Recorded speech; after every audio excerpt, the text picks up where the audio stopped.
So thank you all for coming to the presentations of this year's Architecture Student Research Grant projects.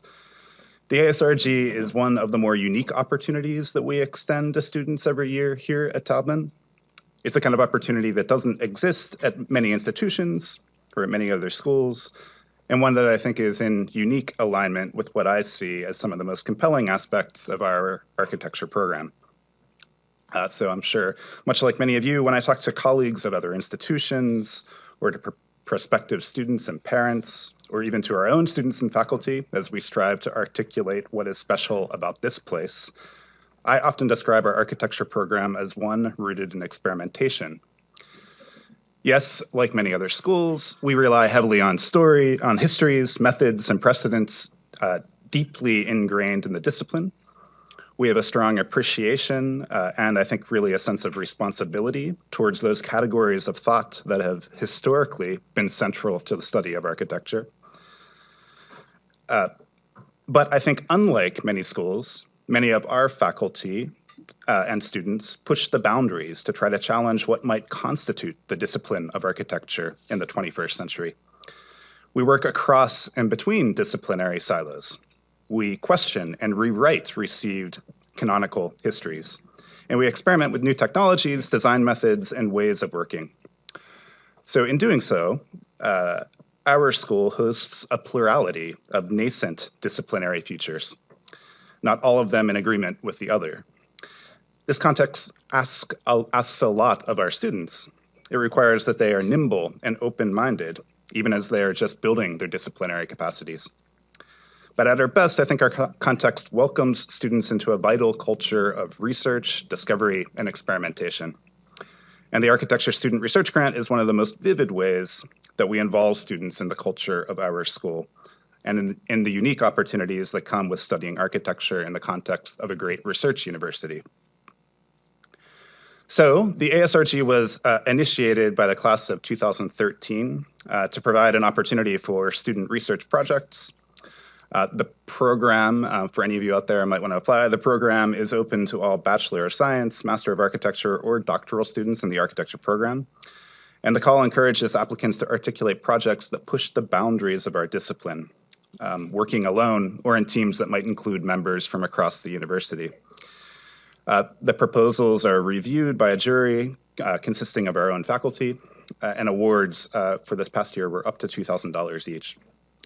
And so this year's winners, including Asya Shine, whose project Afrotutions investigates design and aesthetics rooted in African tradition, Daham Marapane and Michael Ferguson, whose projects For Fires investigates historic interrelations between fire and architecture, and Mackenzie Bruce and Maggie Cochran, whose project Sinuous Steel Auxetic Possibilities experiments with the use of auxetic patterning to make double curved surfaces from sheet steel. And so we'll hear from each of those projects, I think in that order. Is that what you guys had in mind? Yeah, we'll do that then. But before we do, I want to recognize that the Architecture Student Research Grants at Taubman would not be possible without the generous gift of our alumni Adam Smith and Lisa Save of Synecdoche Design Studio here in Ann Arbor. Maybe applause for them. Yeah.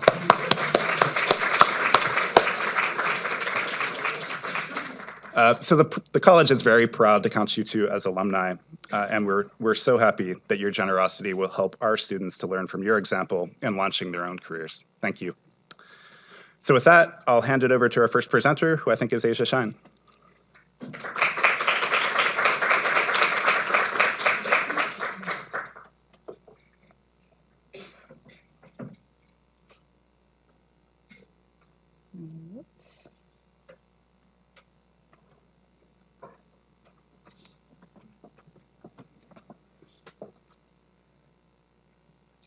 Thank you. Okay.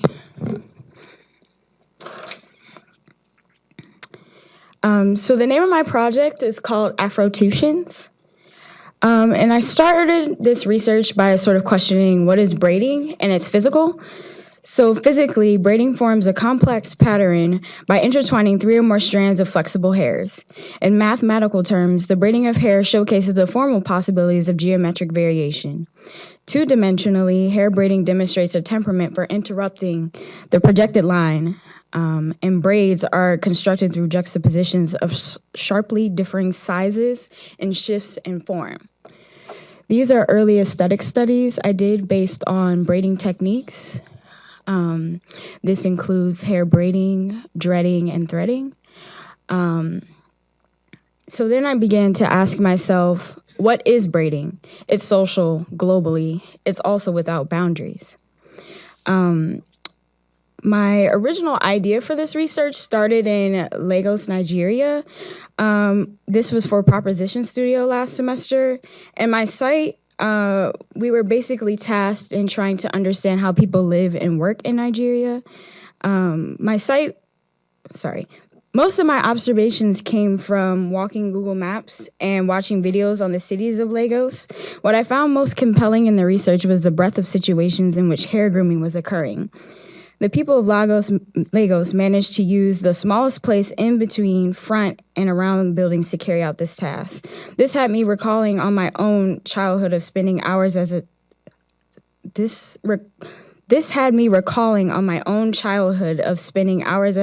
child getting my hair done on the floor between a loved one's legs or challenging household functionality with makeshift hair salons in the kitchen. What is braiding? It's tradition. The recollection of African hair care practices surviving the diaspora of Afro-people across the world inspired my proposal. Driven by my personal desire to understand the rich tradition, I began by tracing the lineage throughout history. The origins of braids can be traced back 5,000 years in African culture. Early sculptures illustrate the attention Africans had paid to their hair. Tribal cultures endowed hair with significant spiritual significance, believing it was a conduit to higher powers. In many ancient tribes, hair braiding styles were a unique way to identify each tribe. Braid patterns and hairstyles were an indication of a person's age, marital status, wealth, power, and religion. Hairstyles were passed down from generation to generation. What is braiding? It was a means of survival. Like many other Africanisms in the New World, knowledge of African hairstyles survived the Middle Passage. Heads were shaved upon capture, allegedly for sanitary reasons, but with the physiological impact of being stripped of one's culture. With styles needing to last a week on limited resources, simplistic braiding became a practical thing more than anything else. Sundays became the more essential day for hair care, as it was usually the only day of slight reprieve from the conditions of slavery. They also served another purpose. They became a means of survival. Braiding became a secret messaging system for slaves to communicate with one another. Braids were used to map escape routes, for example. The number of plaits worn could indicate how many roads people needed to travel in order to escape slavery. Furthermore, the coarseness of African hair made it an ideal place to store grains like rice for food. What is braiding? It is a reminder of a traumatic past. Consequently, the immense difficulties faced during slavery left a longing to leave the remnants of the time behind with the emancipation of slavery in 1865. Standards of Eurocentric beauty were deeply ingrained because of slavery and resulted in many African Americans assimilating to that standard. A braid was a sign of unsophistication from white Americans, and Black women began to view them as a downgrade of the Black woman's image. So as you see in these last two photos, women began to chemically process their hair. Still deeming braiding as unprofessional and ingrained, the bias in workplace culture and policy became ruthless. Countless Black women were chastised for wearing unprofessional braided styles in the workplace, and this resulted in them either being sent home or traumatized by coworkers. Hair braiding in the new millennium. As hip-hop became the standard of pop culture in the early 2000s, braids became popular globally. You start to see different celebrities adorn these styles in their music videos, as well as just on the everyday. So, for example, Rihanna. But then you start to see Like, although naturally straight hair is not adaptable for braids, other cultures were appropriating the African styles like cornrows, box braids, and locks.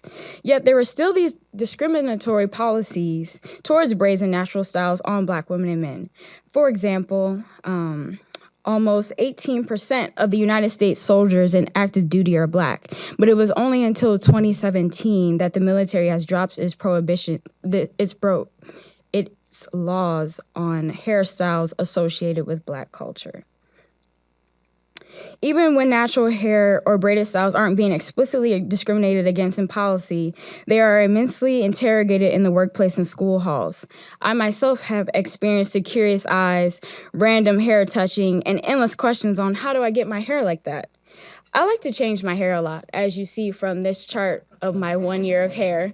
With over 20 styles within a single year, I understand the curiosity that may come from someone who may look different each week. So this is an example, again, of an article of where the Army has decided to let dreadlocks become a part of the uniform. And this is more on New York City. They actually were one of the first cities to ban hair discrimination. And then this was the question of who can maintain Black hair has been under scrutiny for years. Legislators who are unfamiliar with the craft have pushed licensure to operate a legal braiding business, forcibly teaching unnecessary skills that do not even fall within the scope of hair braiding. The simplicity of braiding, a comb, rubber bands, and moisturizer drive many to argue the braiding industry is different from other hairstyling industries altogether. Supporters of deregulation argued it is necessary to view natural African hair care as a separate entity that has sustained enough outside scrutiny and oversight. The cosmetology industry was not designed with Afro hair care in mind and should not be regulated in the same way. African hair care is about cultural generations of embodied knowledge passed down and should be governed by people with African hair and those who have experience with it. So this led me to begin asking myself, what is an institution? A couple of dictionary definitions: established organization or corporation, such as a bank or university, especially of public character, or a society or organization founded for a religious, educational, social, or similar purpose. So I began to think about the University of Michigan. When I think about my own ideas of what an institution is, I think heavily on universities. As one of the many gatekeepers of knowledge within our society, they were created with a similar purpose of gaining higher knowledge, and their recognition within society has granted them the power to self-govern. Universities, as a singular body, have the power to control who has access to their institutions, what their institutions provide, and in what capacity. Thinking about Taubman College, we all are here because someone within the university decided we could be here. Universities have had the autonomy to determine their proprietors and their desired qualifications. All of our faculty here have been selected based off someone within the institution. So the Afro Tuition is what this research is really all about. This research argues for the recognition of a similar institution that has always been there, the Afro Tuition. Black hair salons would benefit from proper recognition as an institution, similar to entities that receive this benefit. The recognition of the Afro Tuition would grant the ability to self-govern its spaces and proprietors while freely styling hair. The decades of tradition and trauma being communicated through the beauty of hair braiding would be celebrated and protected from appropriation and external control. These initiatives would allow for the rebirth of freely defining the means of hair grooming and freedom that once allowed for diversity of meaning, importance, and structure within Black culture. Eurocentrism played a major role in shaping the institutionalization of Black hair salons. Before slavery, the tribal cultures could freely define the means of hair grooming, and hair was not controlled by an outside entity. This freedom and diversity changed with slavery. Hair was no longer a freedom of expression, as it became a means of survival and, more importantly, control. From enslaved Africans' heads being shaved to manipulating hair in order to seem presentable to others, slavery created the need for Black women and men to control their hair. Today, Black women and men are changing and claiming the importance of hair braiding as a cultural symbol. Functioning as more than just a place for hair care, hair salons have the purpose of interweaving a wide range of social and physical relationships, including the exchange of knowledge, expression of individuality, and community building. So during my research this summer, I had the opportunity to travel to Detroit, New York, London, and Milan, thanks to my lovely partner. We went to London and Milan in August, where I then was able to photograph and visit different hair salons within the context of Europe. And one of the things that really struck me when we first got off the bus to Milan, the first thing I saw was on this bench, 2 Black women. The one Black lady, she actually was doing the other Black woman's hair. And I had the opportunity to go up and talk to them. And one of the things that I thought was really interesting was, despite the language barrier, we were able to communicate. I was able to ask her, where is the best place to get your hair done? How do I get my hair braided here? And through hand motions and demonstrations with our own hair, she was able to direct me to where I needed to go. So these are just some more examples of Black hair salons. So salons are bustling hubs of trading goods, services, and knowledge. Salons are places where one can get their hair done, buy food from a local business, and purchase various items for the household. They are a place one could come as themselves, hair unkempt, dressed in pajamas as they prepare for a 4-hour braiding session. All are welcome, and people knew one another on a first-name basis. Children played in the salon chairs as they waited on their mothers to finish. Tears were exchanged as children impatiently sat in the salon chairs while they were getting their hair done. And chatters of the latest neighborhood gossip filled the air. The exhibition. So my exhibition is a recreation of that familiar experience. The things that I have always known, the things I've always felt, is what I put into this exhibition. It is made to look, smell, and sound like a hair salon. And this is actually an early study of how I was braiding with synthetic hair and yarn. We had a lot of ups and downs with this. Some of the braids are a reflection of this early technique and process, and then some of them are more so of the later stage of me developing my talents and actually really learning how to do the African hair braiding. And I'd like to thank all of those who actually contribute to helping me braid the 40 braids that are in the room currently. So this is just another photo of like some of the process of using the salon chair to hold the hair and then using it to actually stand up and put the braids up. These are actually 2 of our peers, our classmates, who what hair braiding was always intended to do, bring people together, is what we had. We had snacks, music, good conversation. And then the final exhibit really came together thanks to that community building. So the exhibit aims to celebrate an unrecognized population, particularly here within Taubman College. I really wanted to bring this out as an opportunity to celebrate the students that walk this very hall who look just like me, and bring light to an institution that's becoming deserving, that is deserving of respect and recognition. Thank you.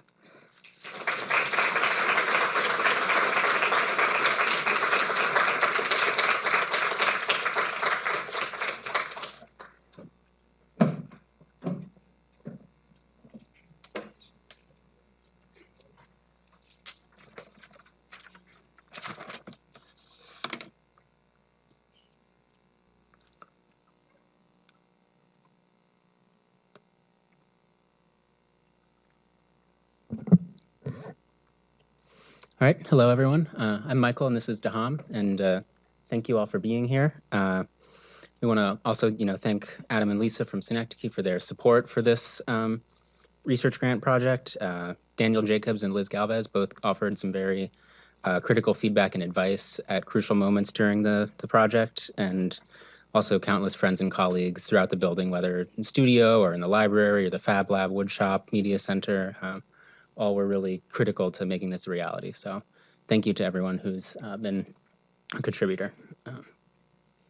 And then this project, looking at the role of fire in architecture and various intersections, was really sort of born this April in the wake of the Notre Dame fire. And we saw this sort of huge news cycle, this surge of coverage about who started the fire, what caused the fire, how would the spire be rebuilt? Would it be appropriate to rebuild in a more conservative way? Should we do all of these, newfangled glass twisting, green roof, swimming pool, very Instagram heavy conversations about what it means? And it was this very, we just thought it's sort of really rich nexus of cultural and political conversations, and sort of revealed a lot more about technology and ideology and politics than just the sort of, simple fact of a smoldering cigarette or something like that. And so this led us to really look into and dig into 4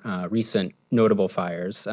First one being Notre Dame, this medieval institution, now very religiously oriented, with sort of tourist and iconic significance for Paris. We're looking at the National Museum of Brazil, which began its life as an imperial palace, and until the fire housed countless natural and cultural historical artifacts.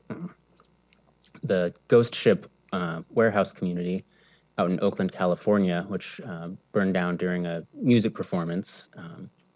And then this is the Grenfell Tower social housing project in London.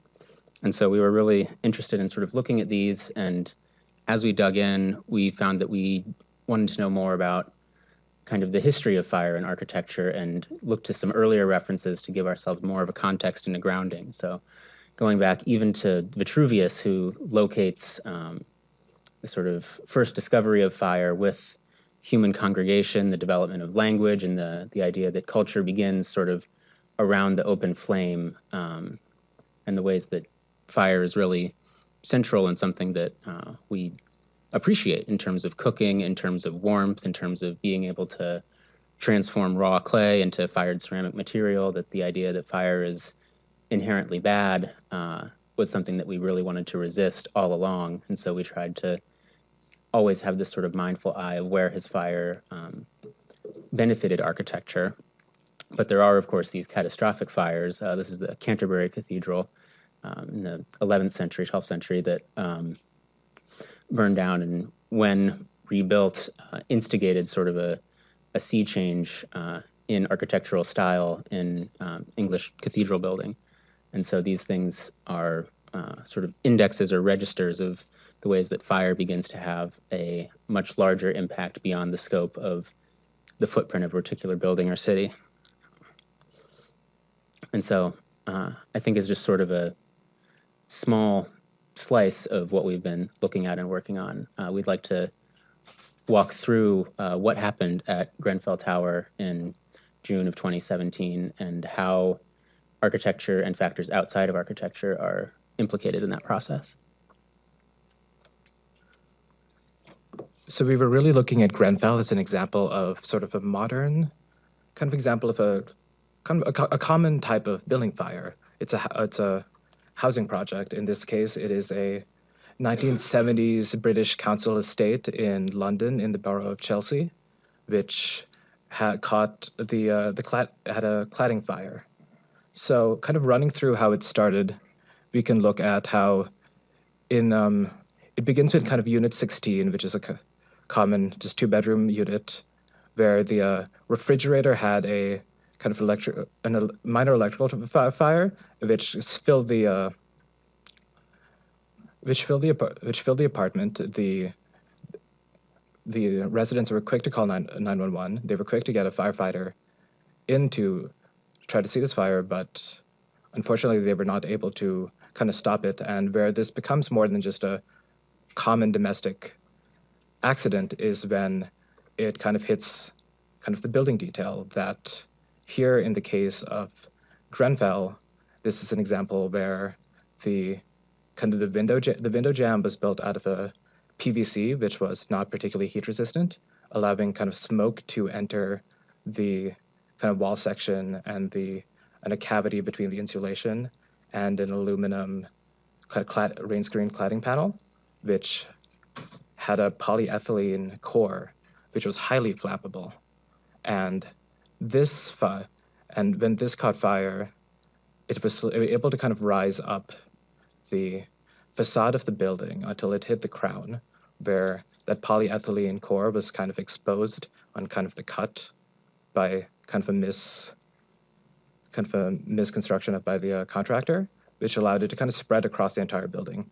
So eventually, this encloses the entire building in flame and kind of inundates the interior of the building with smoke, which is not something that the firefighters at the London Fire Brigade were able to deal with, kind of out of their unfamiliarity with this type of cladding fire, this type of new building construction, which had only quite recently taken prominence in London. And also it's kind of a question of why was this cladding used? Like, why was this product on the market? Why was it possible for this to pass building codes? In London, several years before this, the ruling Tory party managed to pass a one regulation in, two regulation out policy, which affected the building industry, which meant that this type of deregulation and the type of austerity, which is common in like municipal governments in cities like London, means that council estates were being kind of rebuilt in this type of facade, which is still highly common in many major cities, especially in London. And yeah.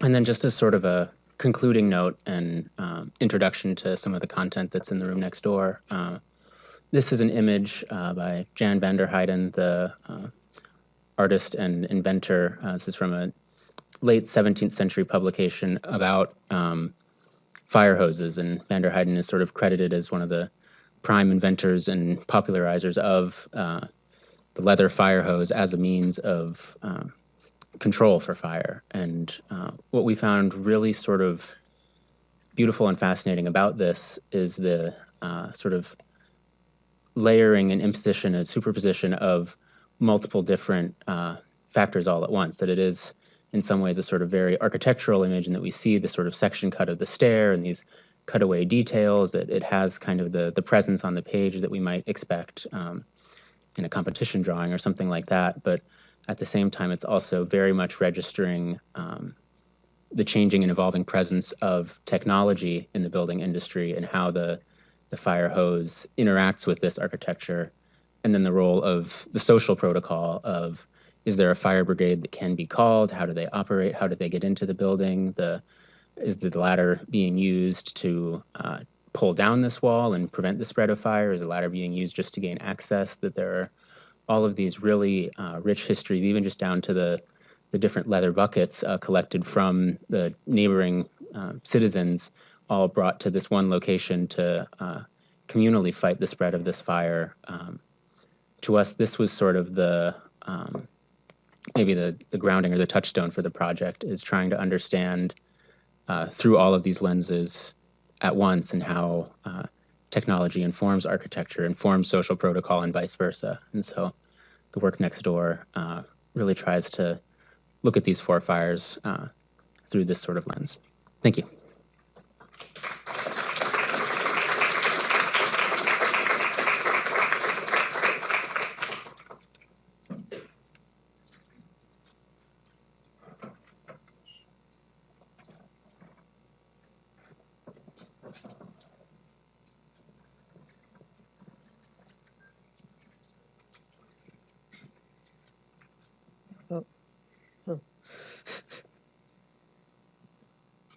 Okay. Well.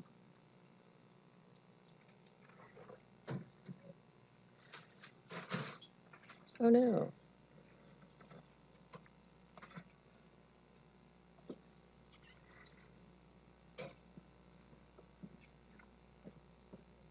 Huh.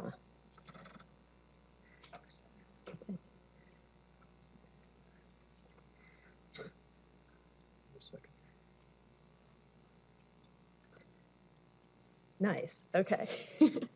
Hi, everybody. Thank you so much for being here. Our project is called Sinuous Steel, Auxetic Possibilities. My name is Maggie Cochran. I'm Mackenzie Bruce. And this project explores the opportunities and limitations of auxetic patterning on steel sheets to create controlled, doubly curved surfaces. We will explain what all that means. So we've outlined our presentation for you kind of in the way we approached it, defining our terms, setting out our research, narrowing down our approach, our process, and kind of defining our methods.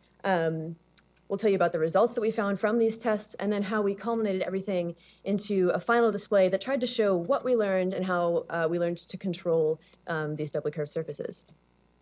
So what is an auxetic pattern? Some of you may have heard of this before, but so auxetic is an adjective, and it describes the behavior of materials that become thicker or wider when stretched, which is a little counterintuitive. Usually, like if you think of a rubber band, when you stretch it, it gets thinner in the center. An auxetic material does the opposite. When you stretch it, it actually expands. So when we say auxetic pattern in our specific case, the pattern is a tessellated nested geometry pattern cut into a flat sheet.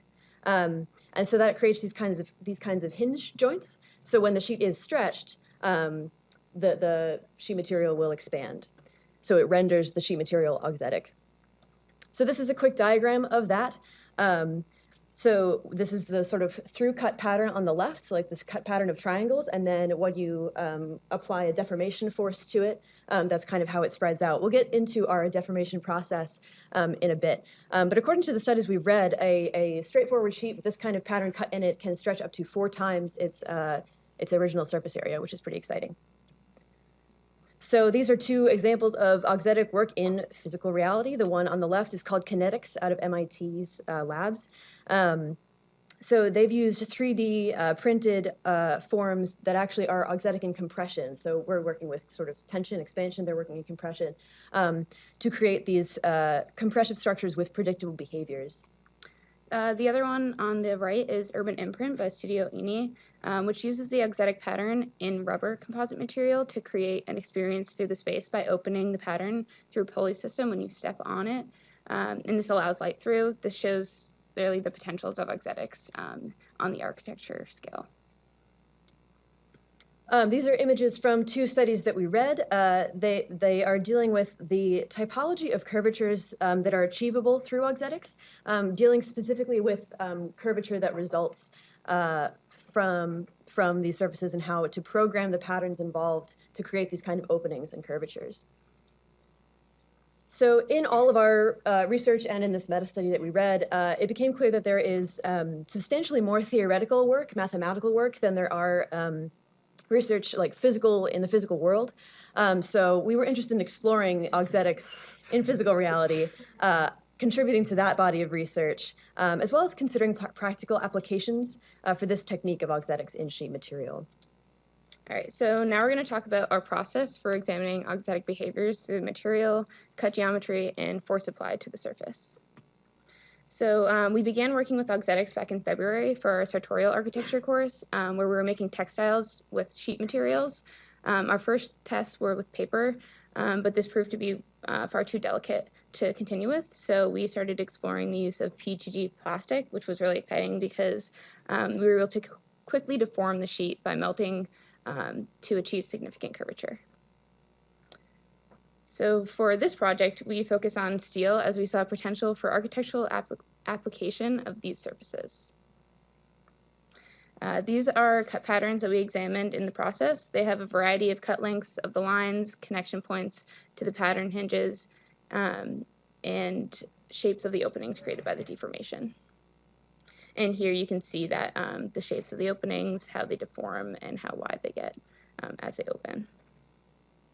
We found this triangular pattern to be the most successful for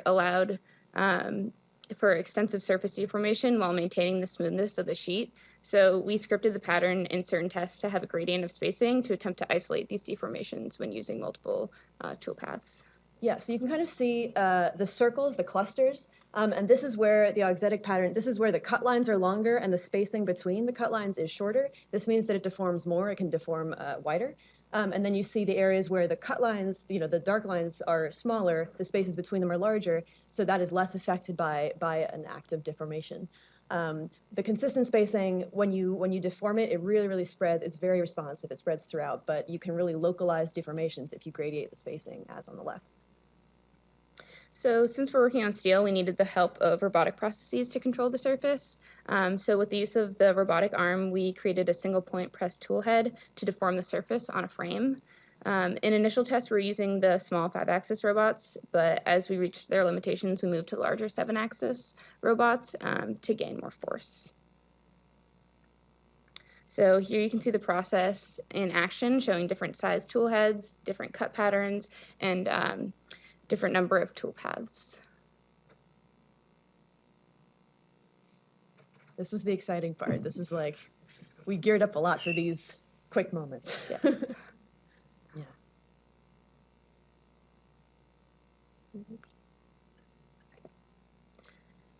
So these are some of our results. Our kind of limitation for pushing the sheet was either until the internal shape was fully expanded. So for example, in the triangular sheet, it formed into a hexagon. So we either pushed it until it got to that point, we pushed it until a connection broke and then we stopped, or as with the case on the 5-axis robots, there was a point where there was just too much resistance and the robot would push no more. So that's where we tested until, and so that's how we got these deflection distances. So in summary of that, the triangular zigzag pattern, as we called it, deformed the most because it had the longest total length of the cut line. And the hexagon, all the way on the right, deformed the least because it had the shortest line.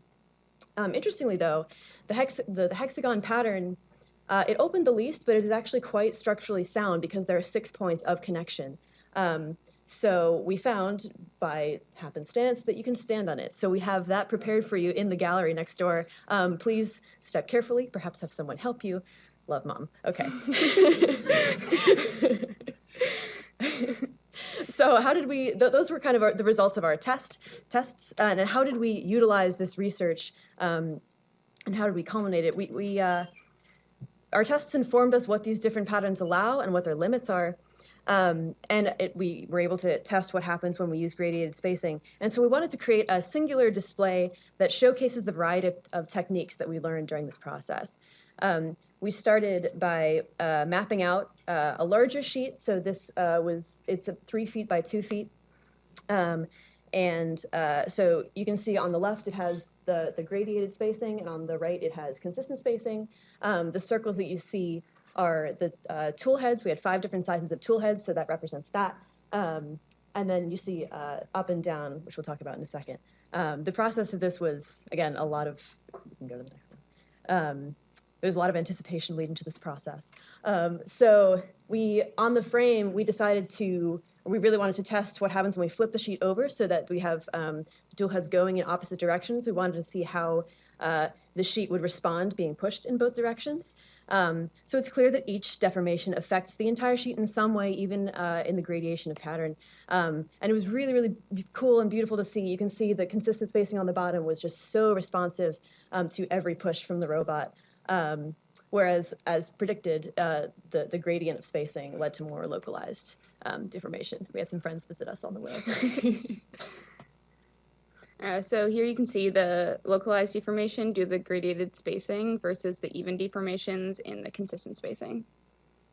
So this is a representation of the final result, which you can see in the gallery next door.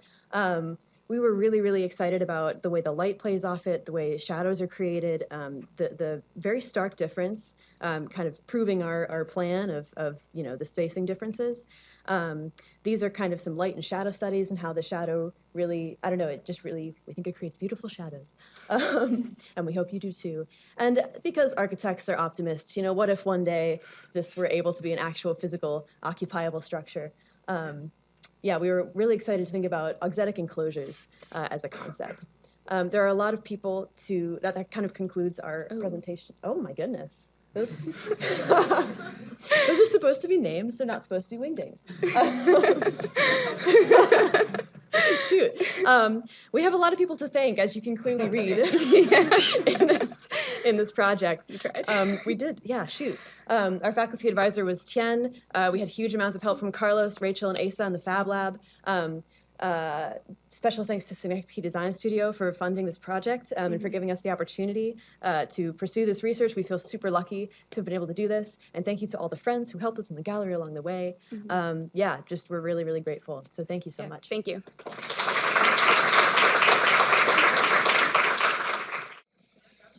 All right. So what we're going to be doing over the next 3 weeks of lectures, which should bring us right up to the Thanksgiving break, we're actually going to go through and do a series which is focusing more on faculty work as opposed to kind of giving you the theory of construction. So I'm going to start it off with one of my projects. Craig's going to follow next week with one of his projects, and then we're going to wrap it up with Claudia and one of her projects. Oh, it's not on? Let's see if I can. Is that better? Can you hear me now? Yeah? Okay. So like I said, we're gonna do a series of 3 lectures on faculty work, starting with myself, followed by Craig, and then finally with Claudia. You're going to be quizzed on these too. We're going to ask you who's the architect of the project, probably. Simple things like that. No, there will be some quiz on the content of each of these lectures as well. So, but it's gonna look more at like the application of some of the theory that we've been giving you over the courses of the semester. So the project that I'm going to start off with, we actually completed in 2016. It's an archaeological museum in southern Spain, which was done with my partner Ana Morcillo Payares, who also teaches here at the college.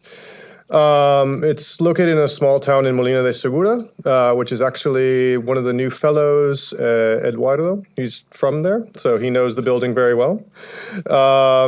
And so this was actually a project that was an interesting process. It's kind of an interesting backstory. Actually, we started the project. Anna had just finished her professional degree, and I actually was still working on my master's. So it was a project that I started when I was in grad school. And then it took so long to get done just because of the whole economic downturn in Spain, crash of 2008, et cetera.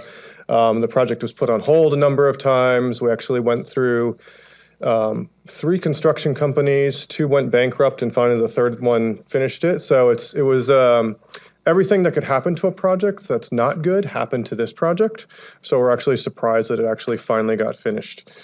So just kind of a bit of a background. So this is more or less where it's located. Well, this is where actually our office is located. It's in a small town called Cieza, which is in the region of Murcia. Not a lot of people know about the region of Murcia in Spain. Madrid is right about here.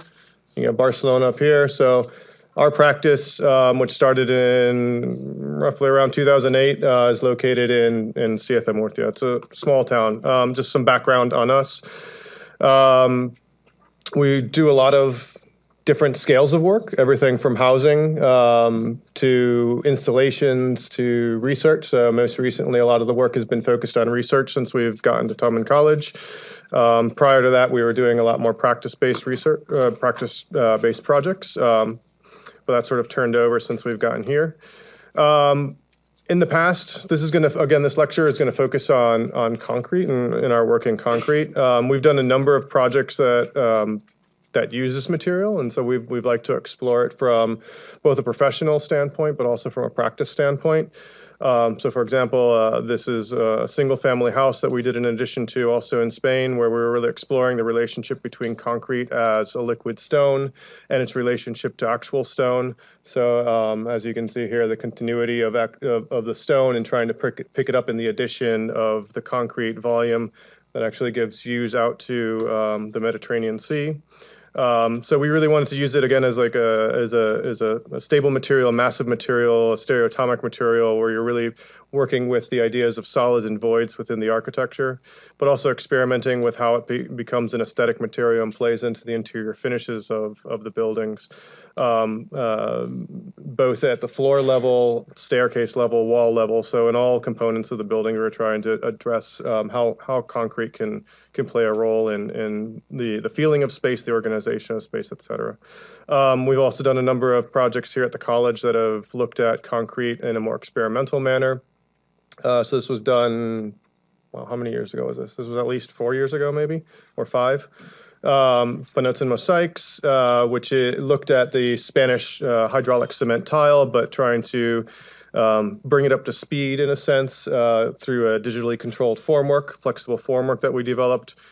So these tiles, they basically substituted ceramic tiles at a time when it was very expensive and costly to fire tiles. So just using the curing of the concrete, it allowed you to get these very colorful inlaid patterns within a cementitious surface.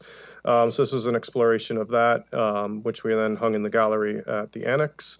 For an exhibition. The other project, which I kind of showed, I think, in a previous class with the concrete, was looking at catenary catenary formworks or analog formworks in robotic extrusion within concrete. So laying down concrete on a thin, flexible cloth surface, and then slumping it or hanging it in order to get an ideal form or an ideal shape using analog form finding. So it's kind of going away from what we know how to do with the stacking and additive manufacturing to something that's more of a something that is about got stopped there. Something that's more about creating volume through this printing or additive manufacturing process without actually having to stack things up. Bringing us back to, just so plug for that last project, if you're in New York anytime soon between now and December 1st, it's actually going to be at the Instituto Cervantes in Manhattan as an exhibition for the Spanish Architecture Biennial. So if you are in New York, go check it out. There's also going to be a lot of other wonderful projects there from all across Spain, not only experimental research projects, but also built work, buildings, and so forth. So Mudem, which is the title of the project that I'm going to be speaking more about today. So it's an archaeological museum. The competition was done in 2008. So it's a project that took quite a number of years to kind of, before 2007, 2006. 2006, and then we finally started construction in 2008 on the project. So what had happened is they're actually excavating the site. The existing site was an old factory, and when they started excavating it, what happens a lot of times in this area of Spain is they uncover archaeological remains. It's such kind of a historical and vibrant city that basically anywhere you dig, you always, if you're a developer there, it can be kind of annoying because you buy a site thinking you're going to be able to make money off of it, and then all of a sudden you find something like this, and you have to go ahead and you have to give it back to the government, and then they usually do something with it, like a museum or a park or something of that nature. So in this case, this is the actual site. This is actually after the museum was built. This was supposed to be a large block for housing, and in this case, they ended up uncovering this wall. But you can already begin to see, so when I say that the urban fabric of the city is somewhat historic, and it can be kind of dangerous, like where you begin to dig, especially in this area, you can already see the grain of this urban fabric is quite different from the newer city, which is spreading out over here. So originally, this was where the old city from the 12th century actually existed. You can actually see, and so it's actually up on a hill. So this became a defensive point. The Rio Segura is down here, so it's pretty close to a natural body of water that provided water for the city. But this is where the city began. So you can get a better idea of it here. And so all these cities, because they were defensive outposts within southern Spain, had walls around them. They had defensive walls around them. And so that's usually what you uncover when you begin to dig in this area or this region of Spain. You begin to uncover the more solid architectural elements from that time period. So you're not going to be finding housing. Usually it's going to be the large, more civil infrastructures that existed there at one point. So just overlaid onto this is, again, the red is our site. The wall that surrounded the original city is being seen here. So most of this wall is probably still intact underneath the new modern city, but until you start excavating, you're really not going to find it. There's probably some areas years ago where people started excavating and just built on top, but at that point in time, there weren't these policies in place within the country to really preserve the artifacts of the past. By the time you got to around 2005, when they started excavating for the residential complex here, those laws were in place and then covered the wall. And so this is originally what it looked like once the archaeologists got in there and really started uncovering everything. So what you're seeing here is these are bases of the towers of the wall. These are the foundations of the wall in between the towers. This was actually one of the more important towers that they've actually found in Spain because it's It's a 9-sided tower, so normally they're always 8-sided, and so I always say the archaeologist was just there with his shovel one day and chipped away at a ninth side, so he could write an essay about it. But no, they claim that this is one of the more important 9-sided towers. So the only other one that's probably well known is in Sevilla. There is a 9-sided tower in the center of the city as well. So in total, we have 3 main towers within the site. On this exterior part of the site is the moat, and everything on the inside of the wall here, and this part of the site would be the interior of the city. At the very end, and we'll see a little bit later, there was also the doorway into the city. Actually, this next slide will show that. So here you can actually begin to see it. It's called a Puerto Encodo. It's a double door that would allow people access to the city. It was also considered a security door in the sense that you could shut it from 2 ends, trap people inside, and then if you didn't want them in the city, you could kill them in there. Or at least that's what the archaeologists have told us. So this was also another quite interesting find within the city. The other thing too that was really interesting about this project was the layered nature of it. So we're building in the 21st century. This is from the 12th century, but then you also have remnants of other moments in time. So, for example, the brick chimney here in the center of the site. So you're trying to kind of resolve all of these different components through an architectural solution, which became quite challenging. And because you have to respect like every single part of it, you can't get too close to the archaeological remains. You have to make sure that the chimney doesn't fall over when you're excavating. There are a lot of complex situations that you have to begin to design for and deal with. And that's sort of where the project went. Again, this is the Puerto Encodo. This is when I had more hair, say, a little bit younger. Yeah, those were my better days. Oh well. But we really wanted to kind of embrace this idea of the wall, and so how we began to work with it. And there were a number of different options for how we could begin to approach this.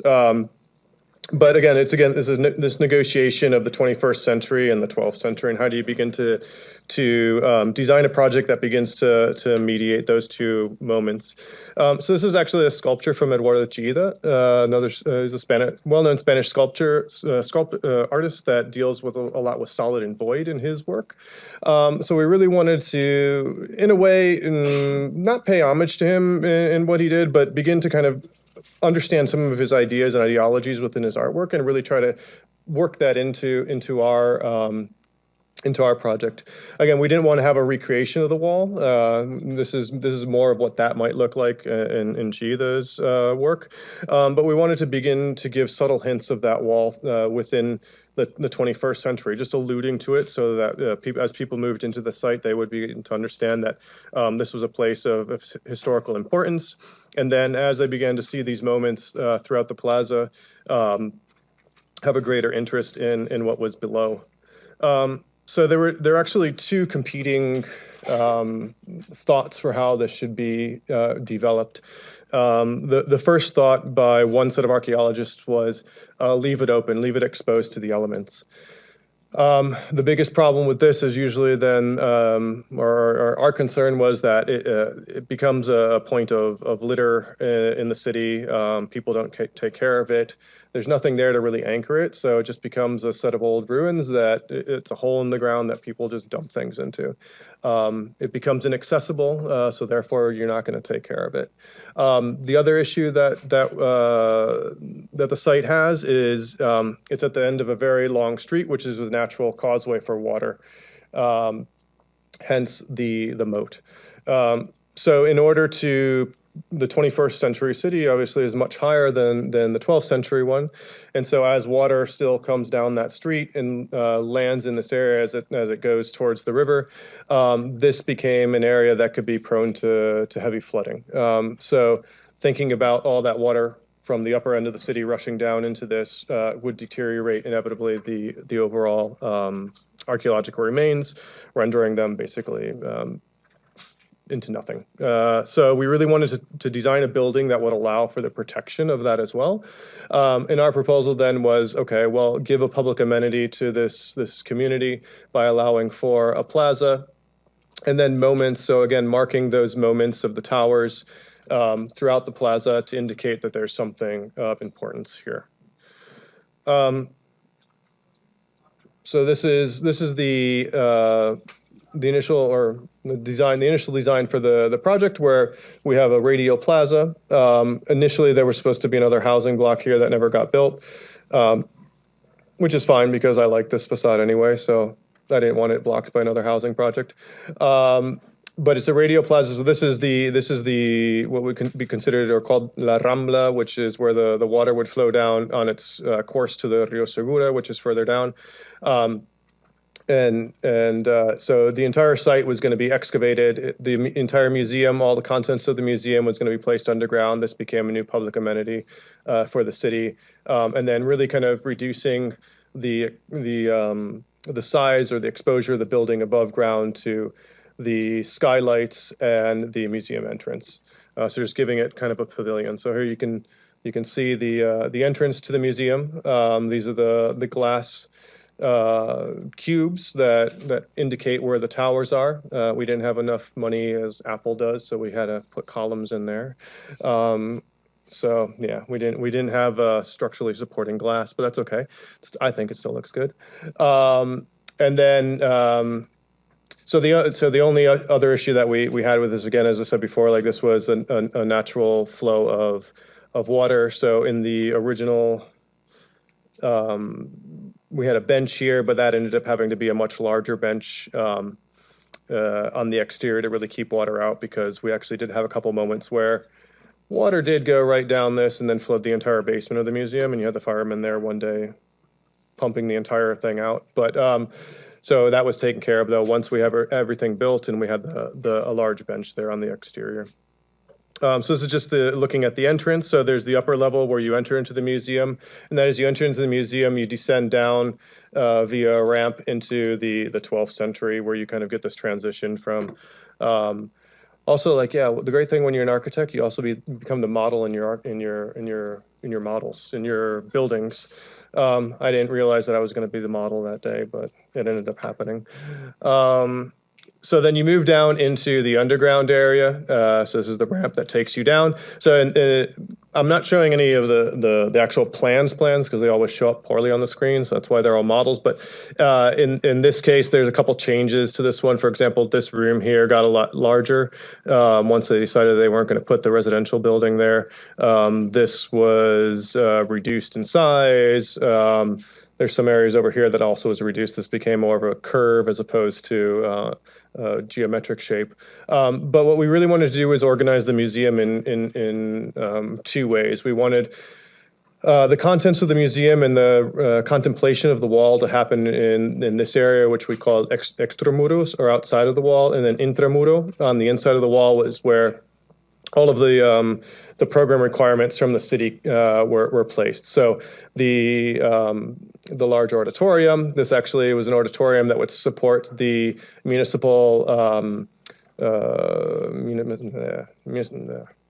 do you call it? Music school. So there we go. Sorry. Thinking between two languages. The municipal music school adjacent to the site, and so that performances from that music school could happen here, as well as talks or lectures that might be happening in the city. They could happen there. A lot of this actually was reconfigured in a later version to give more gallery space. So a large gallery space was placed here. Offices, and then the municipal archives and ceramic rooms throughout this back area. In the end, a lot of this, it was quite interesting, because the way that, interesting in a bad way, the way that the city decided to contract out different entities of the project. So there was the archaeologists that were contracted, the architects, and then there were the people that were doing the interior design and the museum content. And for a long time, none of us were ever put in contact with one another for whatever reason. We don't know why. So we didn't get the archaeologist report until very late, until we were almost starting construction, which caused some problems. We didn't know about the content and what content was actually going in here. So to our dismay, a lot of things that we were designing for were completely changed in the end, or some of the spatial configuration. So for example, like this entire back area was filled in. This like became a 4D theater after the building was open. Really weird stuff that they do, like to you architects, when you don't have any control over it, unfortunately. So there were some unfortunate things that did happen in this building after the fact that after we finished it. Oh, so this is just kind of like labeling and going over where this is the area of administration, archives, ceramic room, etc. This is again the space for spectators. So what I was indicating before, which looks like this. This is so we'll go back to this when I get more into the actual construction, because you have to remember above this is a public plaza. And we're also spanning about 15 meters here, which is a pretty big span to not have, again, like we didn't have a lot of room to work with. So we had to have fairly thin slabs. We couldn't have very deep beams because you have to keep certain heights. So I'll go back into sort of the technical solutions for that once we get to those. And then again, the gallery space. So this is just looking at a sequence going through the gallery space. So again, walking through the plaza, you descend down into the museum, and then these are just moments as you move through it. So we really wanted you to go by all the towers. As you go by the towers, and you actually enter the city again through the old city door. So all the content, or once you finish visiting the wall, you actually enter it through the door of the city. So again, and then the skylights. So the skylights also played a second role. So they didn't only play a role of signifier from the plaza level, but they also played a role of bringing illumination down into the underground space. So again, we really wanted the interior designers of the museum exhibitions, they really wanted to control the amount of light that was coming in. Again, that's why you're getting it all in black here, which is fine, but then also kind of really trying to have a tenuous light that comes down into the space that again just begins to highlight these very important moments throughout the original project. So again, this is the framing of the 9-sided tower. Again, the fantastic model there is doing a very good job. And then just a few more views. Here, we got another model. That's a better looking one. But then this is movement down into the space. Again, trying to frame the chimney between the buildings and in that movement down to the museum. Again, this is going through the doorway, so you can begin to look back out to the city as well and see the 21st century happening around you while you're in the 12th century. So that's sort of the overview of the project, and so now we're going to get into more of the technical aspects of it, the behind the scenes. This is what you do when you want to try to kill your lead archaeologist.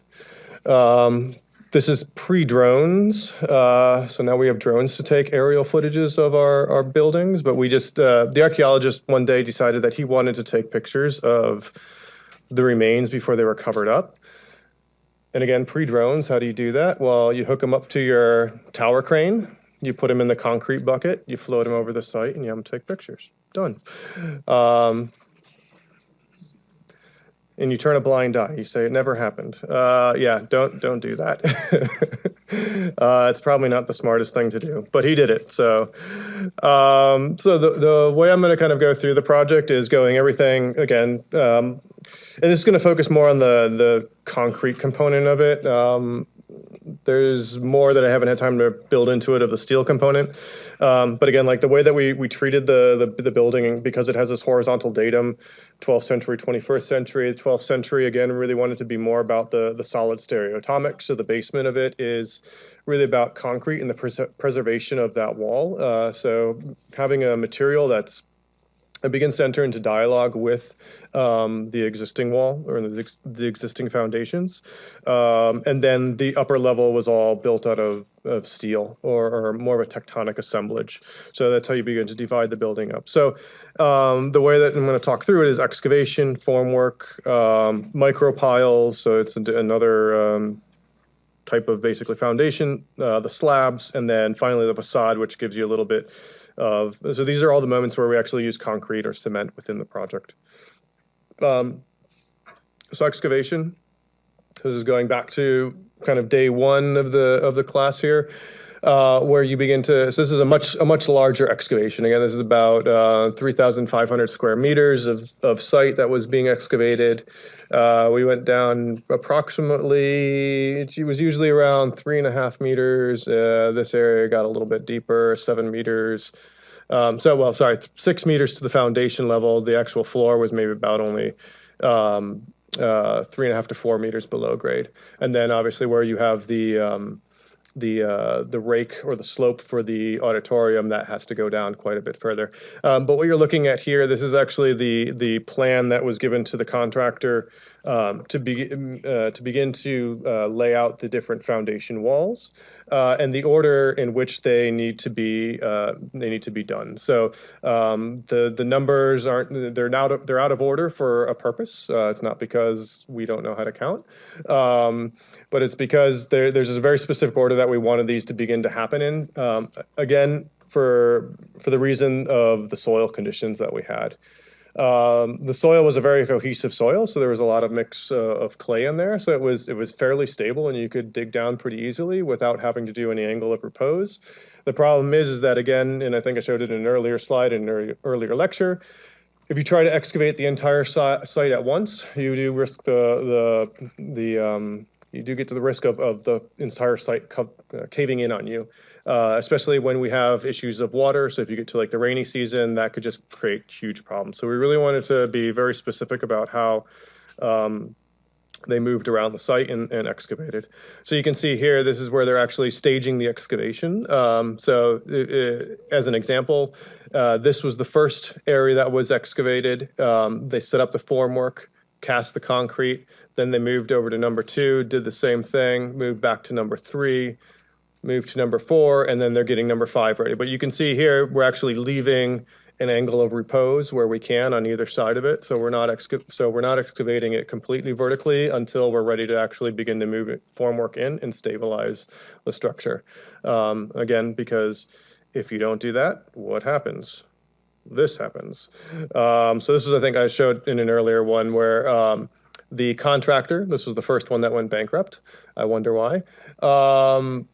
Basically decided they were going to save money and excavate this entire line without going back to our plan and saying, well, in the plan, they called for that one to be number 1, that one to be number 2, that one to be number 3. No, they just decided to open the entire thing up. Rain comes, floods the site, and you have issues like that because there was just too much that was open here, and there wasn't enough to stabilize the soil. Again, another issue with this contractor. They decided to do the same thing on the archaeological remains, had to come back in and stabilize it with the shotcrete. So again, word to the wise, be careful with your contractors. Formwork. So we've talked about formwork before, and the way that we're going to kind of work through the formwork in this project is looking at, again, a couple of different aspects of it. So the isolated footing or the columns. So this is a plan of the foundation. So all the different foundations. So everything from strip footing, which runs along the perimeter here. So the continuous strip wall footing, isolated footings for all the columns. And then at this point right here, which is the chimney, so this is the cube, the base of the chimney, and then we also have a moment here where we actually had to use micropiles, just because excavating in the fashion that I was saying before you couldn't do that around the chimney because it's like trying to stand a pencil on its point on your table. It's just going to fall over. So, in most of the walls, the perimeter walls where we're using concrete, we're using both double-faced formwork and single-faced formwork. Double-faced formwork obviously has the formwork on 2 sides. The single-faced is actually using a backer lost formwork, just so we don't have to use too much concrete. So it's using brick as a lost formwork, and then the front face as a engineered steel formwork. And this basically goes around the entire perimeter in order to create a tub for the museum. Again, we were looking back to how the actual wall was created, and so that's another reason. Not only, I mean, it's really a technical reason why we're using concrete for the basement, but it also, I think, was a nice comparison to how the wall was actually built. So you have these two walls, one of the 21st century, one of the 12th century, sort of facing each other and in conversation with one another. So we really wanted to have these two things exposed and looking at one another. We've seen this before, but just to go over it again, this is how a formwork is built. And as you move up through the formwork, so this is just going through the entire process. So here we're seeing in the wall, this is the strip footing actually being cast. So it already has the rebar in it. The rebar is there, ready to receive the rebar cage, the double-walled rebar cage that comes up afterwards. This is the preparation of the formwork panels. So these are actually steel on the back, and then it's an MDF, a treated MDF material on the front. And what they're doing now is they're actually just brushing on a form release agent so that it can peel away quite easily from the concrete. We also wanted to have embossed lettering to indicate some of the rooms within the concrete walls. So this is the placement of polystyrene or expanded polystyrene letters that were basically hot wire cut, placed on the inside. So they're reversed, obviously, because it's the negative of the mold, not the positive. You want the positive to come out later. And then those are then erected into place, stabilized. If you're getting to like an end condition, you're seeing here how they're covering up the end condition. So the end condition is actually just simply threading boards over the end of the rebar. The rebar actually is sticking out the other end so that they can tie it into the next layer of wall that's coming down the line. So again, you're seeing all these foundations. There's a fairly deep foundation, just to take the weight, because when we're calculating the weight for the plaza, we're not thinking about just the weight of the structure and the people that are moving around there. At certain moments, we also had to have small rescue vehicles be able to access the site. So a small fire engine has to be able to sit on top of that. So imagine having car and truckloads on top of this plaza. So that just adds to the overall weight of this and sort of the structural complexity of the building. Even though structurally it's fairly simple and basic. So as the walls are built around, the next thing that happens is, again, the backfill. So in any of those areas where there was excavation, anything that was a double-sided wall, in this case, in this area, it was double-sided, so there's backfill. Also providing proper drainage between the wall that's going to basically be the interior wall of the museum on one side and the exterior wall. So a bituminous layer, elastomeric membrane that's been sprayed on. So that's the block that you're seeing here. And then a drainage sheet that runs all the way down to a drain tile that runs around the perimeter. So any water that gets in there or seeps in there can then be moved out pretty quickly to the public sewer system. Or actually, they go to a pump, and that's pumped into the sewer system. So this is, again, the wall that had some of the lettering. So I'm peeling off the lettering, and here we're seeing the cold joint. So again, what we really were concerned with was trying to get a very, very clean concrete on the interior. We wanted these walls to be exposed walls, so we're extremely precise in how we began to dictate what the formwork looked like, where the joints were placed, where the cold joints were going to happen, in order to have this as the final finished product. So this was also, quite difficult for the contractor in the sense that they really had to, as they were going through this entire process and putting in layering and so forth, how do you begin to protect these walls to make sure that they have this kind of pristine condition for the opening of the museum? In the end, they didn't have to worry because the people that were doing the interior of the museum decided to cover them up.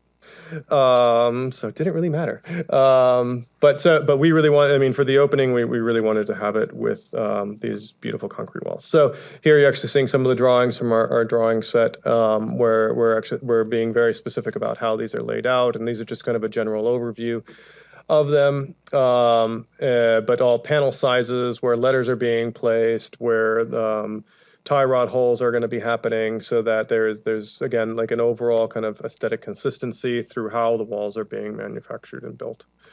So these are, again, this is more of not the final condition, but so this is after the building has been more or less enclosed.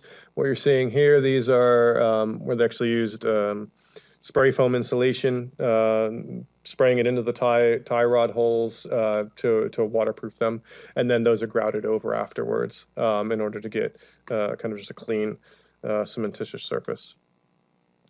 So micropiles.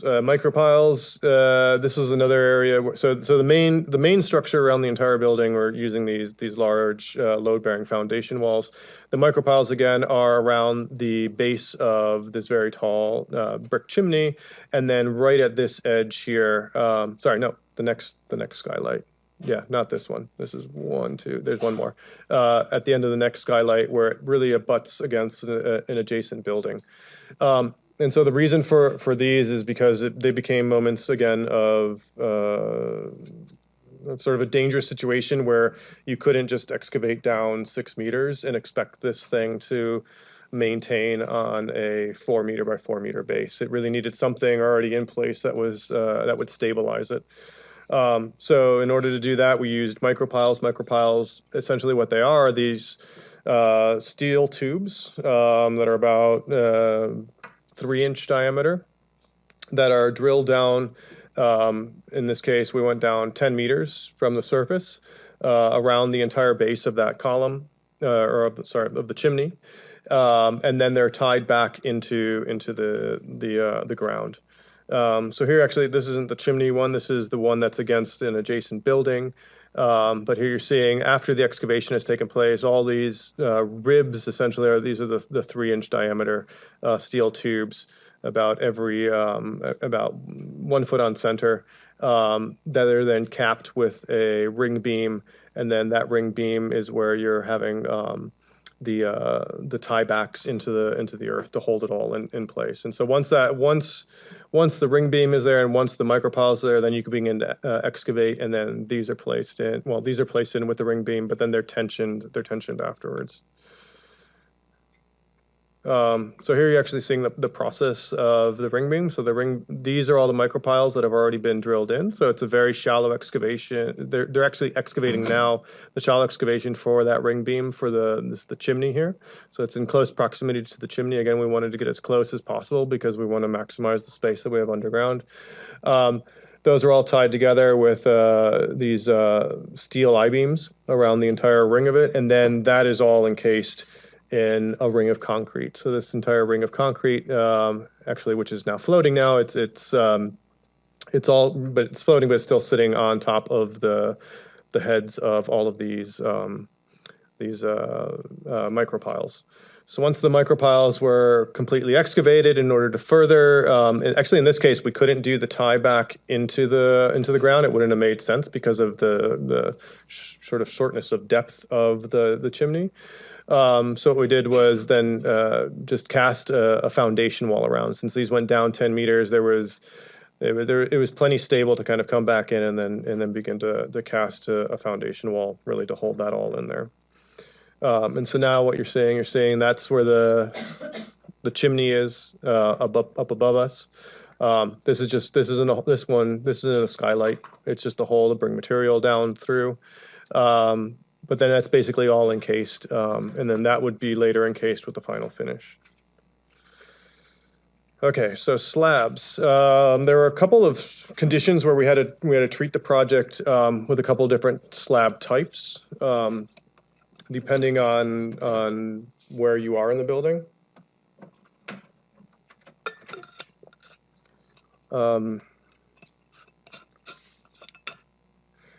So this is kind of what it looks like when you're setting up to the formwork for these concrete slabs. So there's a lot of formwork, a lot of centering that begins to happen or begins to aggregate underneath there. So it's kind of interesting. It's like a super tectonic system that produces a very stereoatomic mass in the end. But there's sort of a lot that goes into sort of the preparation of these slabs and how they're all assembled. So this is a structural diagram of that upper plaza level and the different slabs that we're using, depending again on different load conditions that we might have. The majority of it is using all hollow block slabs. So these are almost like these autoclaved concrete blocks that are placed in there that create a lost formwork and a void space to again lighten the load of the slab. And that's mainly what we used. In the case of in this case here, we're using a flat slab. This is a continuous two-way solid slab with beams also incorporated into it. And then this area here, it's using a post-tension system. This is again over the span of the auditorium. You're also seeing here, like all of these have ring beams around any of the openings. So these are the openings. This was actually, this is where you have like changes during the course of the project, which are interesting. So we didn't get, again, the archaeologist report until very late. So this was supposed to be a skylight. They were all supposed to be the same size towers. In the end, this, because it was the door, became a double tower, and that got expanded into two. So actually, this slab was redesigned in the end. But these are the hollow blocks. So this is looking at so this is kind of just a diagram from a book of what that looks like. Again, the hollow blocks are placed in a grid system. This is a point where there's an intersection of two grids. Again, there's a lot of reinforcement in these capitals because this is where you get puncturing happening. And you want to make sure since again, concrete doesn't work very well in tension, it works really well in compression. These are moments where there's a high amount of tension within the slab, so it has to be reinforced with steel rebar. This is the condition, completely different condition. This is the flat slab, the two-way slab. So you're seeing a double layer of steel rebar, a lower one and an upper one that's placed on top of the formwork, and then this entire thing is just filled in as a solid slab of concrete. And then you're seeing here the formworks for the skylights. This is actually sort of, again, where an interesting moment where you're getting the joint between the tectonic system and then the stereotomic system. So the stereotomic system, again, being the concrete, and then the tectonic system being the steel. So these are the setting of the steel plates for the corner columns of the skylights. So basically what they're doing is there's a surveyor there. They're measuring to make sure they have it at the right height and that everything's level before they actually tie this plate in. So this plate actually comes pre-assembled where it has rebar that's welded, 4 bars of rebar that's welded to the underside, and then those are tied together using wire. And then once the system's all cast, you get these flush embedded concrete steel plates that then the columns for the skylights will get welded to. So here you're seeing those are the points. Actually, it's welded down here. This is the slab. This is a very handsome model. And then the build up. So you'll see in the next later in the thing in the presentation, there's an added layer of the build up of the layers for the plaza level. So it's not just concrete and that's it. There's concrete and there's a series of layers that have to be built up on top of that. This here is looking again at the post-tension slab. So the post-tension slab is actually running from a perimeter wall, one of the perimeter basement walls, basically to the edge of. So over here is where you're going to get the solid slab to the edge of where we're again transitioning to a hollow core slab. So there's a series of steps here as well because the entire site gradually slopes down to the road over here. So we're getting a mixture here where we were able to incorporate some deeper beams through the sloping of the site, but that again wasn't enough to span this large distance. So we had to actually use the post-tension slab again to get the span over this space here. So the way that the post-tension system works, we have an anchor point on one side, so that point is anchored into the wall on the I guess the left end of the site.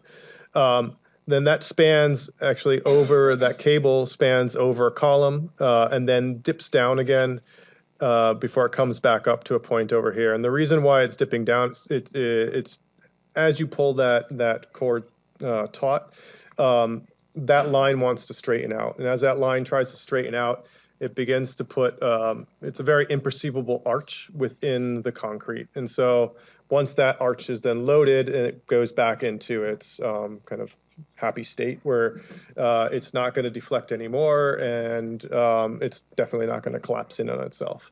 So it's all using tension in order to kind of pull the concrete into place.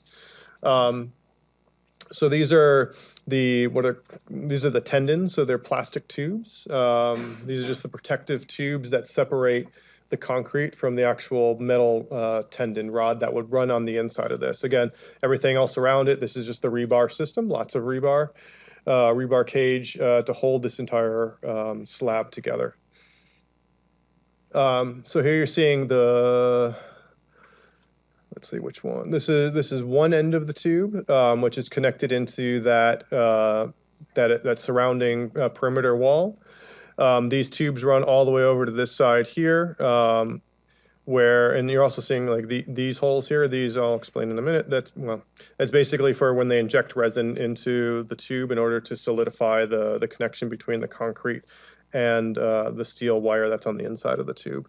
So these run from point to point across the entire site, across the entire span. And so once the concrete's cast, so the concrete has already been cast and it's done, it's curing. It's probably at its 7-day point. So it's at its initial strength, but not at its final strength. They put a hydraulic jack on the end of it, and then they pull these wires taut. And once those wires are taut, then they inject a liquid resin into the tube, and that connects or binds the two systems together, again creating that upward camber within the slab.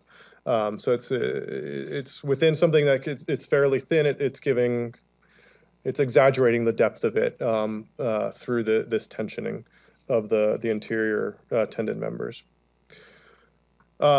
Once you have that all done and everything's all set to go again, so you're seeing here the stepping down of the site, which we didn't want to have to put stairs all through our site. We wanted to have a very kind of smooth and fluid open plaza.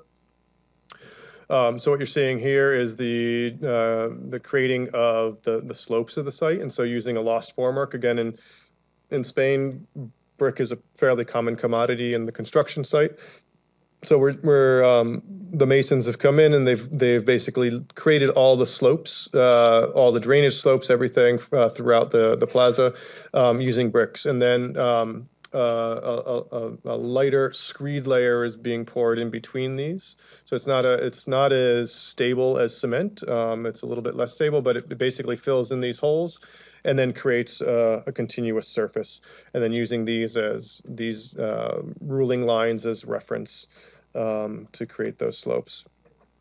On top of that, you're getting so this is the light mortar infill or the screed infill. So you're still seeing the lines of brick in there, but then now we have a continuous sloping site, obviously leaving openings for the drainage channels and so forth. On top of that layer is a layer of waterproofing. So in this case, we're using asphalt sheeting. The asphalt sheeting, it's all heat welded. So this is like a butane tank, and they come by with a torch, they heat it, and then they weld these different strips together to cover the entire site, and then make it impervious to water. On top of that, rigid insulation is placed. So this, again, it's almost like creating a roof. So a roof in a building. This is the roof of the building, even though it's a plaza. So rigid insulation is placed on top of that, and then a geotextile layer on top of that to protect it. Then a gravel layer is placed on top of that for the setting of granite pavers. And so then these are 2-inch, 2.5 or 3-inch granite pavers that are then placed in a radial fashion to kind of go with the curvature of the wall and the curvature of the site. So what you're seeing here is, again, one of the details. Again, this is the detail around the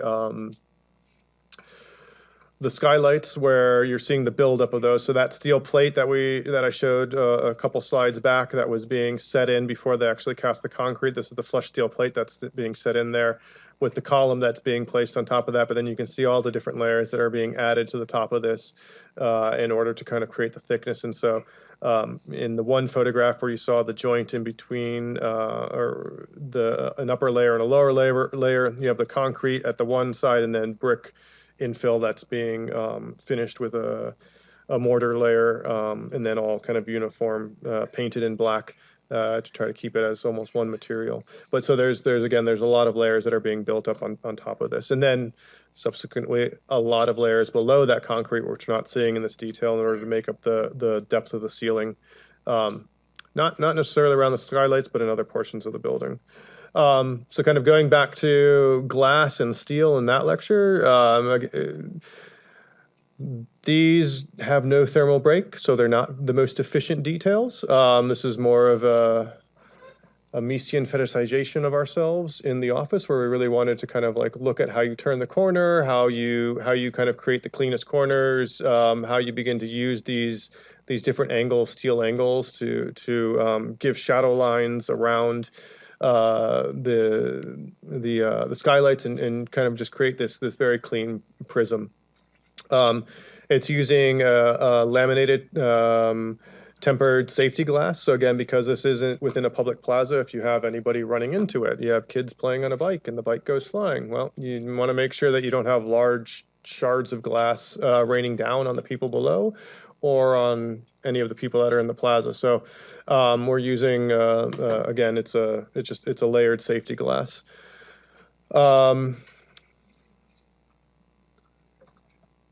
So moving on to the facade. So the facade also uses a cementitious material, but in a slightly different way. It actually uses two types of materials. One is a cement board, and then the other is an expanded metal panel. So stretch metal panel. So similar to what was just actually presented and is in the gallery with the student works where they're actually stretching it. This is sort of an off-the-shelf or off-the-shelf material that you can actually buy, where they have different types of perforations or densities of patterns within it that then can become an exterior enclosure to the building. But the fiber board that we're actually using, it's called Viroc. Actually comes from Portugal, and what they're actually doing is it's an OSB board mixed with cement. So it's both wood and cement at the same time. So it's an interesting kind of like combination of the two. So this would be just kind of like the finished surface, and if you begin to sand the surface, you begin to see the fibers there. We went for just the smooth surface. But this is just looking at how you can begin to adhere it to the buildings. These are some of the drawings from the manufacturer.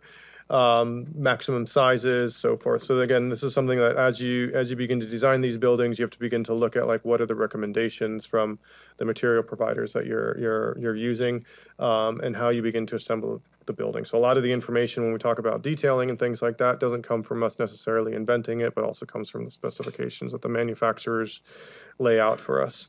So in this case, this is just looking at the preparation of the surface to receive that cement board. So all of the exterior walls on the upper level are masonry walls. They're not load-bearing masonry walls. This could have actually been done using a metal stud system as well. But again, for cost effectiveness and so forth, we opted for brick because it was just the cheaper material to go with.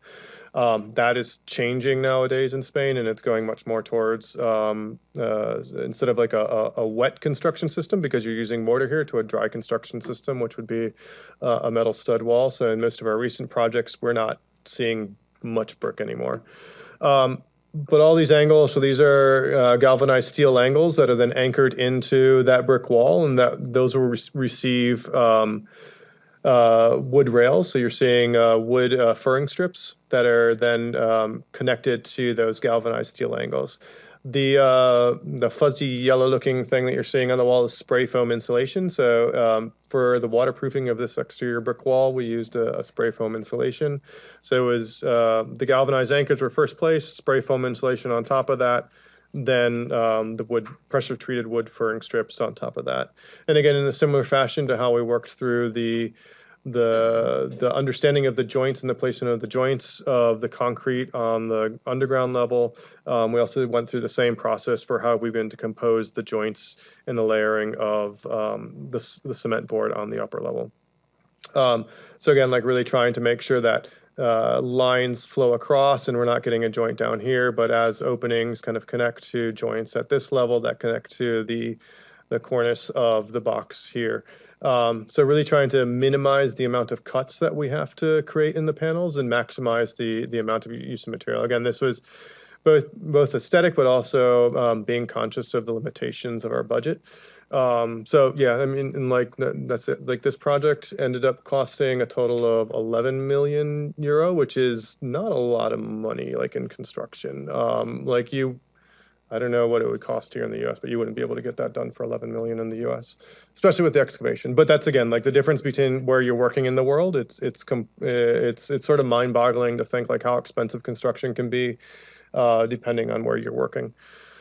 So the cement board wraps around the entire building. This again is the skylight that's embedded into the entrance to the museum that houses the 9-sided tower. This is the cafe for the plaza that still has yet to open to this day. Nobody has decided to rent it. So if you decide you want to drop out of architecture and you want to open up a cafe in southern Spain, we'll give you the contact. This again is so more of the cement board around the building. This is the cafe that you can all rent. And this is again me reflecting on the building at night, contemplating all the hard work and endless hours. This is one of the cantilevers over it. So one thing we tried to do with the geometry of it was also to begin to, through the geometry, begin to match the urban setting. So the lower one again is trying to match the urban setting of the old city, while the upper one is looking towards the new city, and then creating these moments which you can begin to peer into the museum and see the wall below. And so yeah, this is just another one looking back at it, illuminated at night. The end.